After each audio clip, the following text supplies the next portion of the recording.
ఆంధ్రప్రదేశ్ రాష్ట్రంలో ఈరోజు కూటమి ప్రభుత్వం ఏర్పడింది. దానికి కారణం పవన్ కళ్యాణ్ గారని అందరికీ తెలుసు. జనసేన పార్టీ, బీజేపీ, టీడీపీ కలిసి గత ఎన్నికల్లో పోటీ చేసి అద్భుతమైన విజయం సాధించాయి. దీనికి ముఖ్య కారణం పవన్ కళ్యాణ్ గారని చెప్పుకోవచ్చు.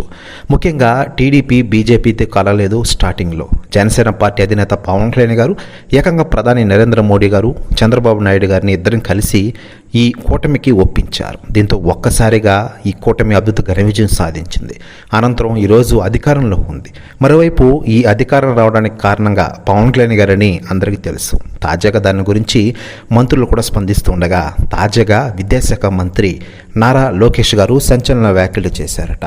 ఆయన మాట్లాడుతూ, నాకు అన్నలాంటి వారు మన డిప్యూటీ సీఎం పవన్ కళ్యాణ్ గారు. ఆయన గ్రేట్ పర్సన్. రాష్ట్ర రాజకీయాలు ఈరోజు పాకరాణిస్తున్నారు. ఆంధ్రప్రదేశ్లో అభివృద్ధి కనబడుతుందంటే పవన్ కళ్యాణ్ గారు కీలకంగా వ్యవహరిస్తున్నారని ఒక మాటలో చెప్పవచ్చు. నా అన్న పవన్ కళ్యాణ్ లేకుంటే కూటమి పార్టీ లేదు, ఆయనకి ఎప్పుడు నేను రుణపడి ఉంటా అంటూ కొన్ని కీలక విషయాలు పంచుకున్నారట నారా లోకేష్ గారు. ప్రతి వ్యాఖ్యలు వైరల్ అవుతున్నాయి టోటల్ తెలుగు ఇండస్ట్రీలో మరియు ఆంధ్రప్రదేశ్ రాష్ట్ర రాజకీయాల్లో. మరోవైపు పవన్ కళ్యాణ్ గారు పలు శాఖలకు మంత్రిగా కూడా వ్యవహరిస్తూ ఆంధ్రప్రదేశ్ రాష్ట్ర అభివృద్ధి ధ్యేయంగా పనిచేస్తున్న విషయం మనకందరికీ తెలిసిందే.